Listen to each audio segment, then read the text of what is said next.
Hello दोस्तों, जैसा कि आप सबको पता है कि शेयर मार्केट बहुत लंबे समय से लुढ़क रहा है। लगातार लोगों को नुकसान हो रहा है। उन नुकसान और मार्केट गिरने के दौर में एक बार फिर से डोनाल्ड ट्रंप, इलन मस्क खबरों में बने हुए। रीजन कि अब ये कहा जा रहा है कि टैरिफ के साथ साथ डोनाल्ड ट्रंप वो सारी चीजें कर रहे हैं जिससे इलन मस्क को फायदा हो सके। जी हां, इलन मस्क, जैसा कि आप सबको पता है कि राष्ट्रपति चुनाव में अमेरिका के सीधे फंडिंग दी है डोनाल्ड ट्रंप को।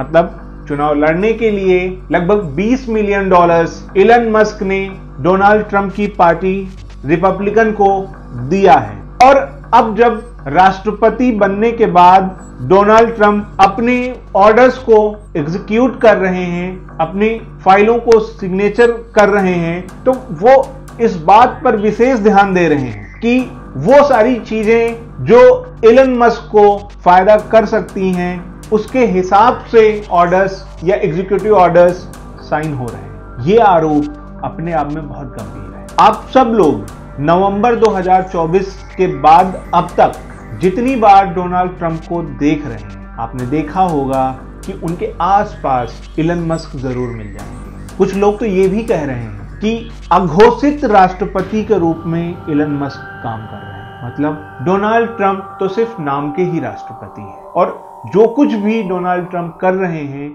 उसमें प्रत्यक्ष या अप्रत्यक्ष रूप से इलन मस्क को फायदा हो रहा है। तो क्या डोनाल्ड ट्रंप ने चुनाव के दौरान मेक अमेरिका ग्रेट अगेन का जो नारा दिया था वो कितना सही है? अगर किसी इंडिविजुअल बिजनेसमैन को सपोर्ट करना था तो सीधे ही बोलना था कि हम इनको सपोर्ट करेंगे, इनके लिए ये चीज करेंगे। अब चूंकि ये बात आ ही गई है पब्लिक फोरम पे कि डोनाल्ड ट्रंप इलन मस्क को सीधे फायदा पहुंचा रहे हैं, तो कहीं ना कहीं यूएस के ऑफिशियल्स, यूएस के संसद के लोग बहुत चिंतित हैं। वो ये सोच रहे हैं कि यदि सिर्फ 1, 2, 4 लोगों को सपोर्ट करने के लिए पूरा यूएस का सिस्टम चलेगा तो यूएस के आम नागरिकों का क्या, जिन्होंने डोनाल्ड ट्रंप को वोट देकर जिताया है, जिनको डोनाल्ड ट्रंप से काफी उम्मीदें हैं, जिनके लिए हर दिन यूएस की जनता ने प्रयास किए हैं। अब ये जो आरोप लगे हैं डोनाल्ड ट्रंप के ऊपर, उनको ही ये साबित करना होगा, ये बताना होगा